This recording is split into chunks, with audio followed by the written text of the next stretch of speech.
Bienvenue dans les Rendez-vous Experts, le podcast destiné aux conseillers en gestion de patrimoine et courtiers, partenaires de Cardif. Nous poursuivons notre entretien avec Arnaud Bishop, cofondateur de Thematics AM et co-gérant de la stratégie Water, et également Dimitri Lafont, responsable des relations investisseurs chez Natixis Asset Management. Et dans cette deuxième partie de ce podcast, les Rendez-vous Experts consacrés à l'investissement dans l'eau, nous allons aborder maintenant la partie bilan et perspective. Arrêtons-nous quelques instants sur ce qui s'est passé dans les 2 dernières années, c'est-à-dire 2020-2021.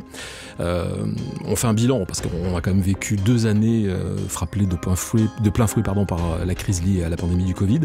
Comment du coup le secteur de l'eau et tout ce que vous venez d'évoquer s'est-il comporté pendant ces 2 années un peu compliquées ? Alors 2020-2021 sont 2 années très différentes pour la stratégie de l'eau. En 2020, on a tous bien sûr en tête qu'à partir du mois de mars, les marchés ont vraiment corrigé fortement du fait de l'extension du Covid et du fait qu'on ait mis en place des confinements, des mesures de confinement dans pratiquement sur la moitié de la population du monde. Donc les économies sont arrêtées. L'eau est un service essentiel. C'est quelque chose qui a été reconnu dans pratiquement tous les pays. Donc c'est-à-dire que les employés des sociétés dont je vous parlais, les sociétés d'infrastructure qui gèrent ces réseaux d'eau et d'assainissement, ont continué à travailler. Souvenez-vous, l'un des premiers gestes barrières dont on vous a parlé, c'est le fait de se laver les mains. On ne peut pas se laver les mains ou c'est plus compliqué. On l'a vu quand il n'y avait pas de gel hydroalcoolique, si on n'a pas d'eau. Donc concrètement, 2020 aurait dû être une année qui aurait pu montrer vraiment la résilience, le côté service essentiel de cette industrie. Ça n'a pas vraiment été le cas en termes de performance parce que notamment les marchés se sont focalisés sur tout ce qui était le digital. Effectivement, on est resté à la maison, on s'est mis à travailler à travers des écrans, on s'est mis à se connecter de partout dans le monde, à s'abonner à des services de livraison à domicile. Donc tout ce secteur du digital a vraiment connu une explosion, je dirais, en 2020. Et les actions des industries plus physiques, plus réelles, ont pour le coup marqué le pas sur les marchés. Ça a en fait positionner en quelque sorte le fonds pour l'année 2021 qui a suivi, qui a été une année de rattrapage, telle que j'aimerais la décrire, à savoir que effectivement les titres qui n'avaient pas bien fonctionné en 2020, malgré des fondamentaux solides, ont effectivement rattrapé et donc le fonds a largement surperformé les indices actions monde au cours de cette année 2021. Alors 2022, les crises continuent, ne sont pas forcément les mêmes, puisqu'on n'est plus dans des crises pandémiques, en tout cas beaucoup moins impactantes que celles qu'on a connues dans les années précédentes. Cependant, on est dans des crises géopolitiques, on est dans des crises liées au réchauffement climatique. Comment la tendance évolue-t-elle selon vous, vous qui êtes un expert de la thématique ? Alors ce qu'on observe effectivement sur les marchés en ce début 2022, c'est que c'est pas toujours facile effectivement de voir la direction que vont prendre ces marchés. Effectivement, ce qu'on a constaté en début d'année et qui nous a impacté aussi au niveau de cette stratégie, c'est premièrement une sorte de désamour pour tous les thèmes de croissance. Parce qu'effectivement, on entre dans une ère où on a de l'inflation et où on a une augmentation des taux. Et aujourd'hui, avec le contexte géopolitique, l'augmentation qu'on observe aussi sur les matières premières, font qu'on s'interroge sur effectivement les fondamentaux des sociétés. Concrètement, si je regarde 2022, la situation moyen-long terme du secteur de l'eau ne change pas.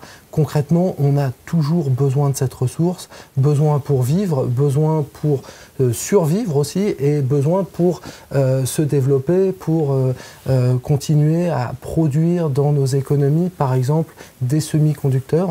Il faut savoir que pour produire un semi-conducteur, il faut de l'eau. On a eu l'exemple à Taïwan l'an dernier avec une crise hydrologique locale qui fait que le principal producteur mondial de semi-conducteurs, qui s'appelle Taiwan Semiconductor Company, TSMC, a dû faire venir du sud de l'île de Taïwan des camions mais on parle de plusieurs dizaines, voire centaines de camions par jour pour pouvoir continuer à faire tourner ces usines dans un environnement où, si vous en souvenez, d'ailleurs on n'en est pas complètement sorti, tous ces semi-conducteurs sont plutôt rares, c'est-à-dire difficile aujourd'hui de s'approvisionner en semi-conducteurs. Donc on ne pouvait pas arrêter une telle usine juste à cause du manque d'eau. C'est vrai que ça complique la situation, hein, ces manques, ces situations, vous l'avez dit, compliquées au niveau des relations géopolitiques. Est-ce que, si on parle de changement également de mode de consommation, de réouverture finalement de certaines économies, qu'est-ce qu'on pourrait donner comme exemple? Qu'est-ce que vous pourriez donner comme exemple avec des valeurs et des convictions qui pourraient justement profiter à tout cela? Alors on a effectivement dans le portefeuille, on l'a vu juste avant, beaucoup de diversification, d'opportunités, d'aller chercher des idées par-ci, par-là. Une idée relativement proche de chez nous est une société qui s'appelle Elis, qui est une société qui fait finalement de la location et de l'entretien de linge pour notamment le secteur de l'hôtellerie, mais aussi pour la restauration. Donc c'est clairement une société qui est exposée à la réouverture de l'économie et au retour du tourisme en France, mais pas seulement. Hein. C'est une société multinationale qui va être exposée en Amérique latine, dans l'ensemble de l'Europe et un petit peu en Asie. Donc concrètement, une société comme Elis, c'est une société dans notre univers qui permet d'adresser ce besoin en eau, effectivement, pour entretenir le linge, et qui le fait à l'échelle industrielle, donc qui est beaucoup plus efficace que si chaque hôtel avait sa propre buanderie. Et donc concrètement, c'est un exemple de titre aujourd'hui qu'on a en portefeuille, dans lequel on a beaucoup de conviction parce que les fondamentaux s'améliorent et que le prix aujourd'hui ne vaut pas très cher. Si je pense à une deuxième idée, peut-être ça nous permettra de faire une transition aussi sur un sujet qui est extrêmement important, et vous en avez parlé un petit peu en amont, qui est le changement climatique. On a observé dans beaucoup d'économies, que ce soit, je pense en particulier à l'Europe, mais aussi aux États-Unis, des plans d'investissement qui ont été annoncés par les gouvernements pour faire face à la crise du Covid. C'est-à-dire que les gouvernements se sont dit comment est-ce qu'on peut faire pour assurer une activité si on fait face, pour soutenir nos économies. Et donc il y a eu des grands plans d'investissement qui ont été annoncés, et notamment aux États-Unis, on a un plan d'investissement qui couvre le secteur de l'eau en partie, qui a annoncé plus de 50 milliards de dollars d'investissement supplémentaires à venir dans le secteur de l'eau. Et donc on a une société par exemple aux États-Unis qui s'appelle Core & Main. Alors désolé, c'est une société américaine, donc avec un nom anglais, mais qui est un distributeur d'équipements qui vont être utilisés dans les infrastructures de l'eau.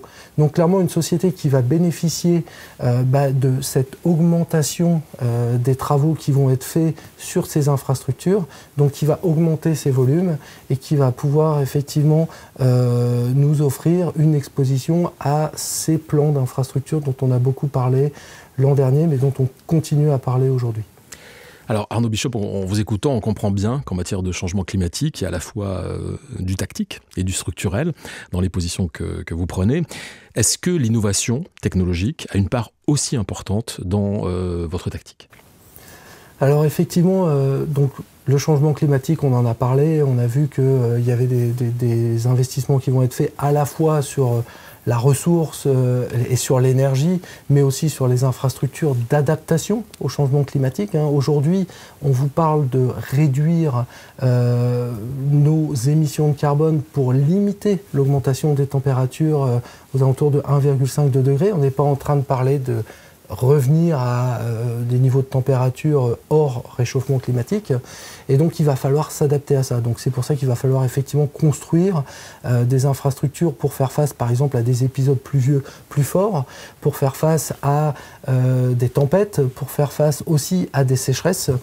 Et donc tout ça c'est autour de l'eau. Ce que j'aime bien dire en général, c'est que le changement climatique il est induit par une augmentation de CO2 dans l'atmosphère. Mais nous, en tant qu'humains, la façon dont on va le ressentir, c'est surtout à travers la molécule H2O. Ce n'est pas à travers la molécule CO2. Celle-ci, Le CO2, on en rejette en permanence, nous, à travers notre respiration. En revanche, on va le ressentir au travers de H2O. Et donc, concrètement, la technologie va aider à s'adapter aussi à ce changement climatique. Par exemple, à travers la mise en œuvre de capteurs sur les réseaux d'eau potable pour identifier en amont les fuites, donc pour être capable finalement de réduire les pertes sur ces réseaux et de pouvoir réduire dans l'ensemble la consommation énergétique qu'on va avoir pour produire cette eau potable. C'est vraiment un sujet passionnant et on pourrait passer des heures à en discuter, mais il faut que nous arrivions au terme de cet entretien. Alors pour clore justement cet entretien, je souhaiterais d'abord que nous passions la parole maintenant à Dimitri Lafont. Dimitri, vous êtes bien connu de nos partenaires CGP Courtier qui écoutent et qui regardent ce podcast. Comment vous, en quelques mots Dimitri, vous positionnez Natixis AM et quelles sont vos ambitions en termes de stratégie pour traverser dans les meilleures conditions possibles les différents cycles économiques et si vous deviez donner un argument à nos partenaires qui nous écoutent pour convaincre leurs clients d'investir dans l'eau, quel est l'argument que vous utiliseriez ? Bien sûr, Gilbert. Alors, Natixis AM, forcément, on positionne aujourd'hui, on parle beaucoup de cette stratégie water gérée par Arnaud et Simon, qui, je le rappelle, est dotée d'ailleurs du label ISR, mais également qui est SFDR 9. Mais nous communiquons également beaucoup, nous positionnons beaucoup dans les allocations une stratégie multithématique, également ISR, qui est capable de combiner toutes les expertises globales de la gamme de Thematics Asset Management. Le principe est d'avoir une exposition diversifiée et équilibrée sur tous les thèmes, donc sur l'eau, sur la sécurité, sur l'intelligence artificielle et robotique, sur l'économie de l'abonnement, sur le bien-être, et d'être capable d'avoir un système d'équipondération via un rééquilibrage mensuel. Donc concrètement, Thematics Meta n'est pas un fonds de fonds, donc il n'y a pas d'empilement de frais, mais Thematics Meta investit sur les sociétés, directement sur les sociétés, dont les gérants, chaque début de mois, vont être capables de vendre les plus-values, de racheter les moins-values, de façon à toujours avoir dans Thematics Meta 20% d'eau, 20% de sécurité, 20% d'intelligence artificielle et robotique, 20% d'économie de l'abonnement et 20% de bien-être. Donc vous l'aurez compris, c'est une stratégie cœur de portefeuille qui va permettre d'avoir 5 gros moteurs de croissance long terme, 5 thèmes qui ne vont peut-être pas fonctionner en même temps et au même moment, ce qui lui confère beaucoup de résilience et une grande capacité à faire de la performance. Voilà, nous sommes arrivés au terme de ce podcast dédié à l'investissement sur cette précieuse ressource qu'est l'eau. Un grand merci à Arnaud Bishop et Dimitri Lafont de Natixis Asset Management d'avoir partagé avec nous votre expérience. Merci messieurs, merci Arnaud. Merci Gilbert et à bientôt. Merci Dimitri. Merci Gilbert, au revoir à tous. À bientôt. Et merci à vous d'avoir suivi ce nouveau numéro des Rendez-vous Experts. Alors si vous avez aimé ce podcast, partagez-le, commentez-le et n'hésitez pas à nous faire part des sujets que vous aimeriez que nous abordions ensemble. Vous pouvez le réécouter sur les comptes Cardiff, YouTube, LinkedIn et Twitter et sur les plateformes Apple Podcasts, Spotify et Ocha.